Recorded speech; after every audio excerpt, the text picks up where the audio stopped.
Hi అండి. నమస్తే. ఈరోజు నేను వినిపించబోయే కథ మీనాక్షి శ్రీనివాస్ గారు రచించిన లోపలి మనిషి. ఈ కథ 2016వ సంవత్సరం తెలుగు వెలుగు మాసపత్రికలో ప్రచురించబడినది. ఇక కథలోకి వెళితే, గుండెల మీద ఎవరో కూర్చుని, ఎవరో ఏమిటి, తన భర్తే, చేతిలో తాడు. అయ్యో ఇదేమిటి ఇలా ఉక్కిరిబిక్కిరి అయిపోతుంది తన గొంతుని. ఆ తాడుతో బలంగా మూసుకుపోతున్న కన్నురెప్పల్ని బలవంతంగా ఎత్తి చూసింది. అది తన మెడలోని తాడు కాదు, మిలమిలా మెరుస్తున్న సూత్రాలతో ఉన్న బంగారు గొలుసు. పోనీలే, తన చావు కూడా ఖరీదైన ఆయుధంతో. బంగారం లాంటి మొగుడని అందరూ అన్నా తనకు మాత్రమే తెలుసు అది నకిలీ బంగారమేనని. కానీ తను చావబోతున్నది మాత్రం స్వచ్ఛమైన మేలిమి బంగారు తాడుతోనే. తప్పు గొలుసుతోనే ఊపిరి ఆడక తను గింజుకున్న కొద్దీ ఆ కళ్ళల్లో కనబడే ఆనందం దశాబ్దాలుగా తనకు సుపరిచితమే. శూలాల్లాంటి మాటలు ఎన్నిసార్లు తన గుండెల్లో గుచ్చుకుని గాయం చేయలేదు. తన గుండె తడిమి చూసుకుంటే నిండా గాయాలే నెత్తురోడుతూ. ఆర్ని, కనీసం ఇప్పుడైనా రాముడా దేవుడా అనుకోక ఈ శవ పరీక్ష శల్య పరీక్ష దేనికి? తన జీవితం ముగిసిపోయి చాలా ఏళ్లే అయ్యింది. జీవోత్సవమే తను. అలాగే 2 పిల్లలకు తల్లయింది. తను గడిపిన బ్రతుకంతా యాంత్రికతే. ఏమిటా వెధవ ముఖం? పెద్ద ఐన్స్టీన్లా ఎప్పుడు చూసినా ఏదో ఆలోచిస్తూ ఉంటావు. తెల్లారి ఇంతసేపైంది, లేచి నా ముఖాన్ని ఇన్ని కాఫీ నీళ్లు పోసేదేమైనా ఉందా లేదా? ఎలాగైతే నువ్వే చేశావు బోడి పీహెచ్డీ. కంగుమంది ఆయన గొంతు. తుల్లిపడి కళ్ళు తెరిచి అయోమయంగా చూసింది శాంతి. తను పక్క మీదే ఉంది. మెడ తడిమి చూసుకుంది. నిక్షేపంగా ఉంది. తను చచ్చిపోలేదా? మరి తన గొంతుకు బిగించిన ఆ గొలుసు? ఫక్కున నవ్వింది అంతరాత్మ. తనకంత అదృష్టమా? అది తనకు తరచూ వచ్చే కలలాంటి అనుభవం. మళ్ళీ అదేమిటి? కల అనుకోవచ్చు కదా. కలలాంటి అనుభవం ఏమిటి? తన పైత్యం కాకపోతే? నిజమే. ఈయన అన్నట్టు తను ఎక్కువ చదువుకోవటం వలన జరిగిన అనర్థాల్లో ఇదొకటి. నువ్వుండగా నాది వెధవ ముఖం ఎందుకైంది? ఆ ప్రశ్న మనసులోనే. పెదవి దాటిందా థియరీ నుంచి ప్రాక్టికల్కి వెళ్ళిపోతాడు. భగవంతుడు మొగాడికి ఆ పశుబలం పెట్టింది పెళ్ళాల్ని హింసించటానికేనేమో. ఏమో ఏమిటి? ఆ దేవుడు మొగాడేగా. మళ్ళీ ఫక్కున నవ్వింది. ఆహా, ఇప్పుడు కూడా నా బుర్ర ఎంత బాగా పనిచేస్తుందో. తిట్టటంలోంచి కొట్టటంలోకి అనేది థియరీలోంచి ప్రాక్టికల్స్కి అని. దేవుడు మొగాడు లాంటి పదప్రయోగాలు. ఎంతైనా మీ ఆయన అన్నట్లు నువ్వు జీనియస్ శాంతి. మాట్లాడితే అయోమయం లాంటి చూపు, అర్థం పర్థం లేని వెకిలి నవ్వు. నా కర్మ కొద్దీ దొరికావు. సాదాసీదా దాన్ని పెళ్లాడితే కనీసం పెళ్ళంగా అయినా పనికొచ్చేది. కసిగా అంటూ ప్రతిస్పందన కోసం శాంతి ముఖంలోకి చూశాడాయన. ఆ మాటలకి చేష్టలకి స్పందించటం ప్రతిఘటించటం మానేసి చాలా కాలమే అయ్యింది. తన మౌనం నీ స్థాయి అంతేలే అన్నట్లు చూసే చూపు ఆయనను మరీ వెక్కిరించి మృగాన్ని చేస్తాయి. కానీ తను ఏం మాట్లాడినా పెడర్థం తీసి చెయ్యి చేసుకోవటం కూడా మొదలుపెట్టాక తనకు ఈ మార్గమే బాగుంది. ఓపికున్నంతసేపు అరిచి ఆయనే ఊరుకుంటాడు. ఏమిటి వినబడలేదా? ఇంకా ఎంతసేపు పడుకుంటావు? మహారాణిలా ఎవరైనా తెల్లారి లేస్తూనే దైవనామం జపిస్తారు. నా బతుక్కి కాఫీ నామమే. కాకిలా కాకా అని అరిచి గొంతు ఎండిపోతే తప్ప రాణిగారికి కరుణ కలిగి నా ముఖాన కప్పుడు కాఫీ తగలబడదు. చేతిలో పేపర్తో సహా దగ్గరకొచ్చి పలికిన శ్రీవారి సుప్రభాతం. ఇదిగో లేస్తున్నానండి, ఇంకా 5 అయ్యింది. ఆదివారమేగా అని. ఏమిటో ఆదివారం అంత స్పెషల్? పెద్ద మిగతా రోజుల్లో పెద్ద పాటుపడిపోతున్నట్లు. వెటకారం గొంతు నిండా. టక్కున మెదడు స్విచ్ ఆఫ్ చేసేసింది శాంతి. లేకపోతే ఆ సుప్రభాతం అంతా చెవికెక్కి అక్కడి నుంచి తలకెక్కి రోజంతా అర్థం పర్థం లేని ఆలోచనలు, తలనొప్పి అవసరమా? లేచి స్టవ్ వెలిగించి డికాక్షన్కి నీళ్లు పడేసింది. ఫిల్టర్లో కాఫీ పొడి వేసి మరిగిన నీళ్లు పోసి ఫ్రిడ్జ్లోంచి పాల ప్యాకెట్ తీసి కిచెన్ గట్టు మీద పెట్టి వెళ్ళి బ్రష్ చేసుకు వచ్చింది. పాలు కాచి డికాక్షన్ బాగా తిరగబోసి పాలలో కలిపి 2 కప్పుల్లో పోసింది. మౌనంగా ఆ కప్పు తీసుకువెళ్ళి ఆయన దగ్గర నిలబడింది. కింద పెట్టినా తప్పే, చేతికిచ్చినా తప్పే. ఆయన మూండు బట్టి అక్కడ పెట్టు అంటే టీపా మీద పెట్టాలి. చేయి చాపితే చేతికివ్వాలి. ఇవాళ ఉదయం కళ్ళు తెరవకుండానే అర్థమైంది అయ్యగారి మూడ్. అక్కడ తగలై విసురుగా విసుగ్గా. అసలు తనకెప్పుడూ ఒక సందేహం. ఆ విధాత ఏ దరిద్రగొట్టు మూడ్లో ఉండి ఈ మనిషిని సృష్టించాడా అని. అది తన కోసమే అన్నట్లు. ఆలోచనలోంచి తేరుకుని ఆ కప్పు అక్కడ పెట్టి మౌనంగా వంటింట్లోకి వెళ్ళి తన కప్పు తీసుకుని పెరట్లోకి వచ్చింది. విరిసి విరియని పూబాలలతో, మధురమైన సువాసనలతో చిక్కని చీకట్లని తొలగించుకుంటూ వచ్చే వేకువజాము. అరవిరిసిన పూబాల లాంటి ప్రభాత సుందరి ఎంత మనోహరంగా ఉంటుంది. చల్లగా, హాయిగా అక్కడ సిమెంట్ బెంచ్ మీద కూర్చుని కళ్ళు మూసుకుని కాఫీ తొలిగుటక వేసింది. ఎంత రుచిగా ఉంది. తన చేతి కాఫీ తాగిన ప్రతి ఒక్కరూ అంటారు, నీ చేతిలో ఏముంది శాంతి, కాఫీ ఇంత రుచిగా ఉంటుంది అని. ఒక్క ఆయన తప్ప. అంత స్పెషల్ ఏముంది, మంచి కాఫీ పొడి, చిక్కటి పాలు ఉంటే ఎవరు కలిపినా బానే ఉంటుంది అంటారు. అబ్బా, స్వర్గానికెళ్ళిన సవతిపోరే అన్నట్లు ఇంత ప్రశాంతమైన ప్రభాతంలో చక్కటి పూతోటలో కూర్చుని కమ్మని కాఫీ తాగుతూ కూడా భూమి గుండ్రంగా ఉంది అన్నట్లు తన ఆలోచనలు ఆ మనిషి మాటలు చేష్టల చుట్టే తిరుగుతాయే. కర్మ కాకపోతే. తనతో పరిచయమైన చాలామంది అనే మాట, మీరు అందరిలాంటి వాళ్ళు కాదు, నథింగ్ స్పెషల్, మీది ప్రత్యేకమైన వ్యక్తిత్వం అని. తను మనసులోనే నవ్వుకుంటుంది ఏడవలేక. నిజమే, తన బ్రతుకు అందరిలాంటి బ్రతుకు కాదు, అంతా ప్రత్యేకతే. తను బాల్యం అందరిలా గడపలేదు. చిన్నప్పటి నుండి తెలివైన పిల్లగా, జీనియస్లా, చైల్డ్ ప్రాక్టీసీగా గడిచింది. 12 వయసులో అందరి పిల్లల్లా అమాయకంగా హాయిగా ఆడుకోకుండా సైన్స్ ల్యాబ్లో ప్రయోగాలతో గడిపింది. అంతా శబాష్ అన్నారు. తల్లిదండ్రి పొంగిపోయారు. ప్రాయం వచ్చాక అందరి ఆడపిల్లల్లా కన్నె మనసు ఊసులు, బాసలు, ఊహలు ఏమీ లేవు. అంత చిన్న వయసులోనే ఎంతో గుర్తింపు. తమ దేశం తరపున విదేశాలలో సైన్స్ సదస్సులలో మాట్లాడటానికి విశిష్ట అతిథిగా. ఆ బిజీలో, ఆ మత్తులో యవ్వనం ఎప్పుడు వచ్చిందో ఎప్పుడు వెళ్ళిపోయిందో కూడా తను గమనించలేదు. పిహెచ్డి. తను మిస్ శాంతి కాస్త డాక్టర్ శాంతి అయింది. అతి చిన్న వయసులోనే. ఎన్నో దేశాల్లో ఎన్నో మంచి మంచి పరిశోధనా సంస్థల వారు మంచి జీతంతో అక్కడ పనిచేయటానికి తనను ఆహ్వానించారు. తను తిరస్కరించింది. అసలు మొదటి నుంచి తనకు ఏం కావాలా, ఎలా ఉండాలనుకుంటుందో ఏదీ తనకు స్పష్టంగా తెలియదు. తెలివితేటలు ఉండటం వేరు, అవి తనకు ఉపయోగపడేలా, తన జీవితాన్ని తీర్చిదిద్దుకునేలా ఉండటం వేరు. అది తనకు అర్థమయ్యేటప్పటికే తన జీవితం తన చేతుల్లోంచి జారిపోయింది. తనకు డాక్టరేట్ వచ్చాక తన ప్రతిభ, చదువులో తన మార్కులు, తన గుర్తింపు వలన తనకు ఆంధ్ర విశ్వవిద్యాలయంలో ప్రొఫెసర్గా జాబ్ వచ్చింది. అనే కంటే తనకు వచ్చిన ఎన్నో ఆఫర్స్లో అది తను ఎన్నుకుంది. తనకు చిన్నప్పటి నుండి పరిశోధనలంటే ఎంత ఇష్టమో, బోధన అన్నా అంతే ఇష్టం. అందుకే అది ఎన్నుకుంది. అసలు తన మనసులో పెళ్ళి, పిల్లలు, సంసార జీవితం అనే ఆలోచనలు రావలసిన వయసులో రానేలేదు. తల్లిదండ్రులు మా అమ్మాయి అందరికంటే స్పెషల్ అనుకుని మురిసిపోయారే కానీ మామూలు ఆడపిల్ల తల్లిదండ్రులుగా ఆలోచించలేదు.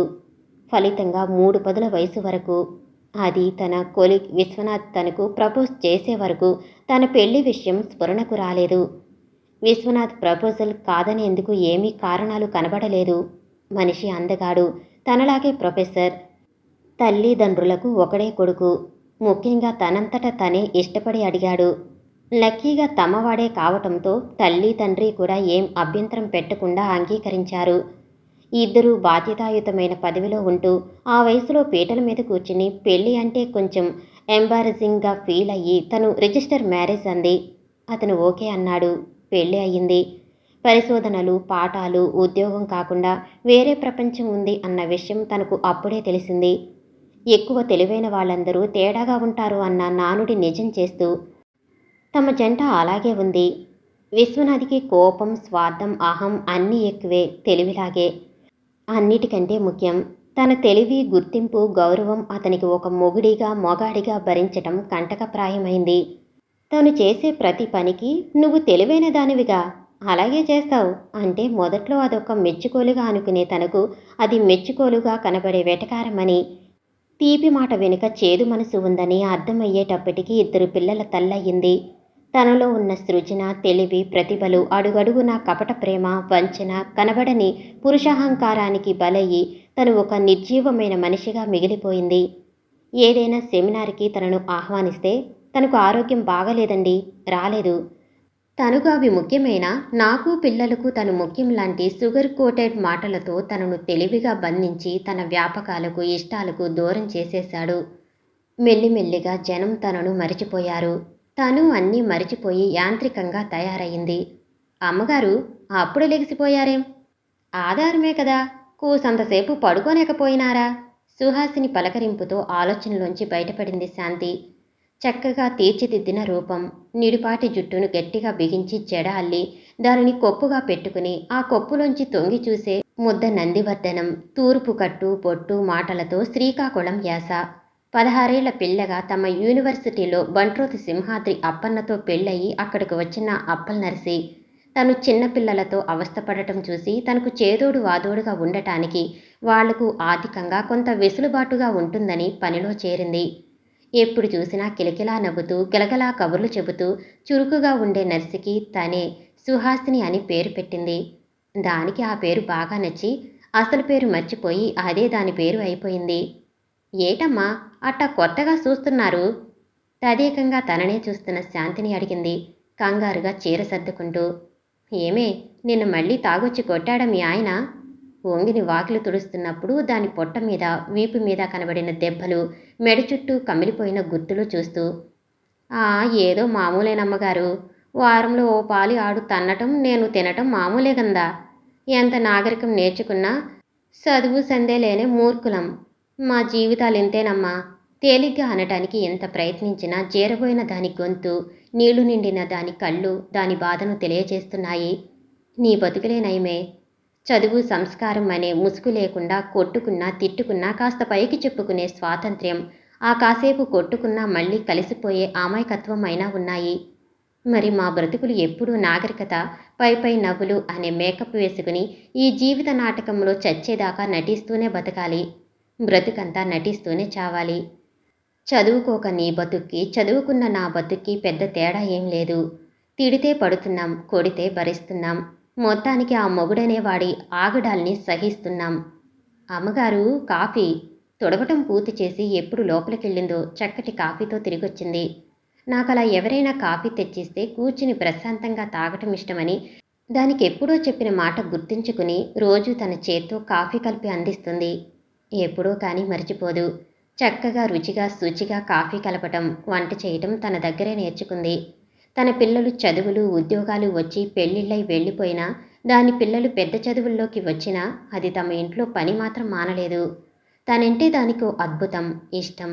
తన బ్రతుకులో చీకటి దానికి కూడా తెలియదు. ఎందుకంటే ఆయన ఆరితేరిన నటుడు. గుడ్డిలో మెల్ల అన్నట్లు బయటవారి ముందు తనంటే పంచప్రాణాలు. అద్భుతమైన అపురూపమైన వ్యక్తిగా చూడటంలో ఆయన నటన విశ్వవిఖ్యాత నట సార్వభౌమ బిరుదుకి తగినది. ఆస్కార్ అవార్డ్స్ ఎన్నైనా ఇవ్వచ్చు. అది ఒకందుకు మంచిదే. కనీసం బయట ప్రపంచానికి తనొక గౌరవనీయమైన వ్యక్తిగా మిగిలిపోయింది. ఏటమ్మా చేతిలో కాఫీ పెట్టుకు తాగకుండా ఆలోచిస్తారు? చక్కగా తాగండి. ఈలోగా నే నూనె ఏడి చేసుకు తెత్తా. కళ్ళు మూసుకుని కూసుని గమ్మునుండండి, మద్దన చేత్తా. ఎక్కువసేపు చదివి ఆలోచించి బుర్ర వేడెక్కి ఆరోగ్యం పాడవుతుందని దాని భయం. కన్నతల్లిలా వారం వారం వద్దన్నా వినకుండా ఈ మద్దన కార్యక్రమం జరగాల్సిందే. దాని ప్రేమని ఆప్యాయతని ఆస్వాదించే తనకు అదే కొంత సాంత్వన.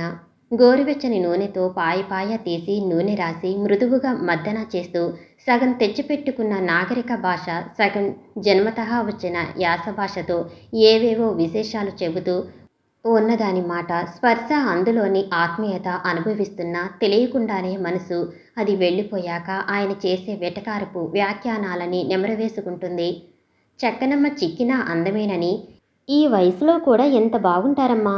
ఇంకా వేళకి తినక ఆ పుస్తకాలు ముందేసుకుని సరిగా కంటి నిండా నిద్రలేక కానీ, అందుకే అయ్యగారు మిమ్మల్ని అంత బాగా ప్రేమగా చూసుకుంటారు. అదిగో పేపర్ చదవటం పూర్తయినట్లుంది అయ్యగారికి. చక్కగా తలారా స్నానం చేసి ఈ మల్లెపూలు పెట్టుకోండి. కొత్త సీరే మీ గదిలో మంచం మీద ఎట్టా కట్టుకుని మీరు అయ్యగారు గుడికెళ్ళిరండి. మర్చిపోయారుగా మళ్ళీ ఇవాళ మీ పెళ్లి రోజు. అంత మతిమరుపేటమ్మా. ప్రతిసారి చూస్తా మీరే ముందుగా చెబుతారేమో అని. మీకు గుర్తే ఉండదు. అయ్యగారు మంచోరు కాబట్టి సరిపోయింది. అదే మా మావైతే పీకి పాకం పడతాడు. నీకు పెళ్లి రోజు కూడా గుర్తు లేదు అంట. ఈ ఏడు ఏం బహుమతి ఇస్తారో అయ్యగారు తమకి.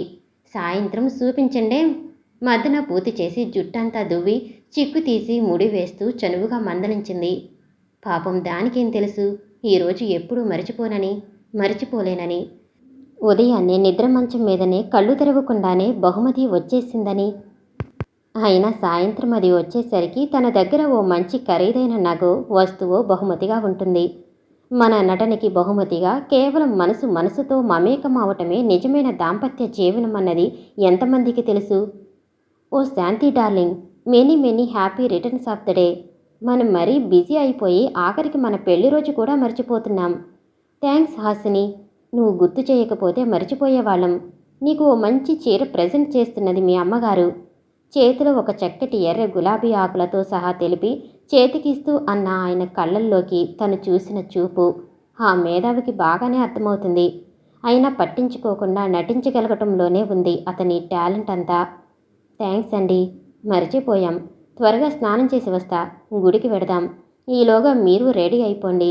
మీకు మళ్ళీ కాఫీ ఇవ్వనా?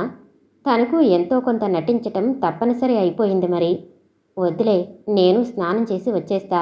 అప్పుడు కాఫీ తాగి గుడికి వెళ్ళి వచ్చేటప్పుడు దశపల్లాల్లో టిఫిన్. సరదాగా మధ్యాహ్నం వరకు తిరిగి భోజనం కూడా బయటే చేసి వచ్చేద్దాం. ఈరోజు నో పని నీకు. రోజు ఇంటా బయట చాలా కష్టపడుతున్నావుగా. ఈరోజు అంతా విశ్రాంతి, సరదాగా జాలీగా గడపటమే. అమ్మయ్యా, హాసిని దగ్గర 100కి 100 మార్కులు కొట్టేశారుగా. వేర్రేది, నిజంగా అదంతా తన మీద ప్రేమే అనుకుంటుంది. సాయంత్రంలోపు ఎన్ని ఈటలు శూలాలు మనసుని ఛిద్రం చేస్తాయో దానికేం తెలుసు? అయినా నీకు కాఫీ అంటే చాలా ఇష్టంగా. ఒక్క 10 నిమిషాలాగు, నా చేత్తో నీకు బ్రహ్మాండమైన కాఫీ ఇస్తా. తాగి స్నానాలకు వెడదాం, వంటింట్లోకి వెడుతూ అన్నారు. నటనకి పరాకాష్ట. ఏ సమయంలో ఎలా నటన పండించాలో రక్తి కట్టించాలో తెలిసిన మహానటుడు. అయ్యగారంటే అయ్యగారే మరి. చూడండి మీరంటే ఎంత ప్రేమో. నేనా మాట అంటే మీకంతా నవ్వులాటగా ఉంటుంది. సుమారు 25 ఏళ్లుగా ఇంట్లో మనిషిలా తిరిగిన దానికి అనుమానం రానంతగా నటించడం మరి ఆయనకే చెల్లింది. ఇన్ని ఏళ్ల వైవాహిక జీవితంలో ఏకాంతంలో తన అనుభవాలు పల్లెరులతో నిండిన దుర్గంధ వైతరణి స్నానాలే కాని పన్నీటి జలకాల పొలకింతులు కావుగా మరి. తను ఎంతగానో ప్రయత్నించింది ఆయనకు నచ్చినట్లే ఉండటానికి. కానీ అది మాత్రం సాధ్యపడలేదు. కారణం అసలు తను ఏం చేసినా ఆయనకు నచ్చకపోవటమే. అంత జన్మజన్మల శత్రుత్వం ఉంది కాబోలు తామిద్దరి మధ్య. అది తీర్చుకోమనే ఆ విధాత జగన్నాటక సూత్రధారి తామిద్దరిని మంగళసూత్రాలతో ముడివేశాడు కాబోలు. తనకు తెలిసిన తన పరిభాషలో తామిద్దరూ సేమ్ ఫోల్స్ రిపెల్. ఇక ఈ జీవితంలో తమ ఇరువురిలో ఎవరో ఒకరు నిష్క్రమించేదాకా ఈ 2 పాత్రల నాటకం ఇలా నడవాల్సిందే. ఇందులో ఇక ఎటువంటి మార్పు ఉండబోదు. ఆయన కాఫీ గ్లాసుతో రావటం, తన చేతికందించటం చూసి హాసిని ముసిముసి నవ్వులతో గబగబా మిగతా పనంతా చేసి వెళ్ళిపోవటం. తాము రెడీ అయ్యి అవుట్డోర్ షూటింగ్కి బయలుదేరడం చకచకా జరిగిపోయాయని వేరే చెప్పాలా? ఇంతేరా ఈ జీవితం. తిరిగే రంగుల రాటనం. దూరంగా పక్కింటి టీవీలోంచి వస్తున్న పాట విని తలపంకిస్తూ జీవం లేని నవ్వు పెదాల మీద వచ్చి చేరింది శాంతికి. పేరులోనే తప్ప జీవితంలో శాంతి లేని శాంతికి. మర్నాడు తెల్లవారుతూనే యథావిధిగా పేపర్ చదువుతున్న ఆయనకు ఫోన్ కాల్ రావటం. అది వింటూనే హా, అలాగా, ఇప్పుడే వస్తున్నా అంటూ హడావిడిగా వెళ్ళిన ఆయన ఎక్కడికి వెళ్లారో ఎప్పుడొస్తారో తెలియక తను యూనివర్సిటీకి ఫోన్ చేసి ఇద్దరూ సెలవని చెప్పి అలా ఎదురు చూస్తూ ఉండిపోయిన శాంతికి రాత్రి సుమారు 9 గంటల వేళ నీరసంగా జీవం లేని ముఖంతో తిరిగి వచ్చిన ఆయనను ఏం అడగాలో ఎలా అడగాలో తెలియక నిస్సహాయంగా చూస్తూ ఉండిపోయింది శాంతి. వస్తూనే బాత్రూంలో దూరి తలారా స్నానం చేసి బట్టలు మార్చుకుని మంచం మీద పడి కళ్ళ మీద చేతులుంచుకుని అసహనంగా కదులుతున్న ఆయనను ఎలా కదపాలో, అసలు ఏం జరిగిందో, ఎందుకలా ఉన్నాడో తెలియక తమ పెళ్లి అయిన ఇన్ని ఏళ్లలో అతనిని ఎప్పుడూ అలా చూడక చాలా కలవరంగా అనిపించింది శాంతికి. ఏమైంది, ఎందుకలా ఉన్నారు? ఎలాగో ధైర్యం తెచ్చుకుని అడిగింది. బదులు లేదు. భోజనానికి రమ్మని పిలిచిన పిలుపుకి మౌనమే సమాధానం. తనకు తెలుసు ఆయన ఆకలికి ఉండలేరని. వాలకం చూస్తుంటే ఉదయం నుంచి ఏమీ తిన్నట్లు లేదు. సరే, ఏమైతే అయ్యిందని కంచంలో అన్నం కూర అన్నీ వేసుకుని పట్టుకొచ్చింది అక్కడికే. లేవండి, కొంచెం అన్నం తిని పడుకోండి, ఎలాగో గొంతు పెగిల్చుకుని చెప్పింది. చివ్వున లేచాడు. అన్నం కంచం తీసుకుని పక్కన టీపై మీద పెట్టేసి తనను 2 చేతులా పొదువుకుని, శాంతి, నన్ను క్షమించు. నీ పట్ల చాలా అమానుషంగా ప్రవర్తించాను. అసలు నిన్ను క్షమించమనే అర్హత కూడా లేదు నాకు. కానీ నీ మనసు, నీ ఔదార్యం నాకు తెలుసు. అందుకే ఇంత ధైర్యంగా అడుగుతున్నాను. నిన్ను మాటలతో నొప్పించి నా కంట్రోల్లో ఉంచుకున్నాను అనుకున్నానే కానీ ఎదురు తిరగకపోవటం, తిరిగి నన్ను బాధ పెట్టకపోవటం నీ మంచితనం, గొప్పతనం అని అర్థం చేసుకోలేకపోయాను. అందమైన మన జీవితాల్ని అహంకారం, అభిజాత్యమనే వేరుపురుగులు తొలిచేసి డొల్ల చేస్తున్నాయన్న ఇంగితం లేకుండా, నీ సహనం, నీ మంచితనమే కనుక లేకపోతే మన జీవితాలు ఎప్పుడో చిన్నాభిన్నమయ్యేవే. నన్ను క్షమించు శాంతి. ఇన్నేళ్లుగా కరుడు కట్టిన అతని మనసు కరిగి అతని కళ్ళల్లోంచి స్రవించటం చూసిన శాంతి బిత్తరపోయింది. నీకు తెలుసుగా, మన మ్యాథ్స్ ప్రొఫెసర్ మాధవరావు ఈవేళ ఉదయమే తన పిల్లలిద్దరినీ పీక నొక్కి చంపేసి తను ఆత్మహత్య చేసుకుని చెప్పలేక బోరుమన్నాడు. షాక్ కొట్టినట్లు అయిపోయింది శాంతికి. మాధవరావు, అయ్యో పాపం, బాగా చిన్నవాడే. ఏమయ్యింది? అంత కష్టం ఏం వచ్చింది? పెళ్ళయ్యి 4-5 ఏళ్ల కంటే అవదు. తమ కాలేజీకి వచ్చాకనే అతని పెళ్ళయింది. భార్య శ్యామ్ ఏదో కంపెనీలో పెద్ద ఎగ్జిక్యూటివ్ ర్యాంక్లో ఉందని, అతనిని ఇష్టపడి ప్రేమించి వెంటపడి మరీ పెళ్లి చేసుకుందని, పెద్ద చదువు, అందం, మంచి పొజిషన్, వీటితో పాటు బాగా డబ్బు ఉండి సున్నిత మనస్కుడైన మాధవిని ఎప్పుడూ చీటికి మాటికి చిన్నబుచ్చుతూ అతన్ని వేధిస్తూ అతనితో తగువలాడుతూ అతనిని ముచ్చటైన 3 ఏళ్ల కవల పిల్లలని పట్టించుకోక సంసారాన్ని అల్లరల్లరి చేస్తున్న అతని అతి మంచితనమే అతని పాలిట శాపమయ్యి జీవితాన్ని అస్తవ్యస్తం చేసిందని అందరూ అనుకునేవారు. అందరికీ తెలిసేలాగే అవమానించిన సహనంతో సర్దుకుపోయే అతని మనసు ఎంత విరిగిపోయి దెబ్బతినకపోతే అంతటి సాహసం చేస్తాడు? అంత చదువు, సంస్కారం ఉన్న అతను అమానుషంగా 2 పసివాళ్ళని చంపటమంటే ఎంతటి వేదన అనుభవించి ఉంటాడు పాపం. శాంతి, నాకు తెలుసు, నేను నిన్ను, నీ మనసుని శ్యామ కంటే దారుణంగా ఎన్ని సంవత్సరాల నుంచి అవమానించి బాధ పెట్టానో.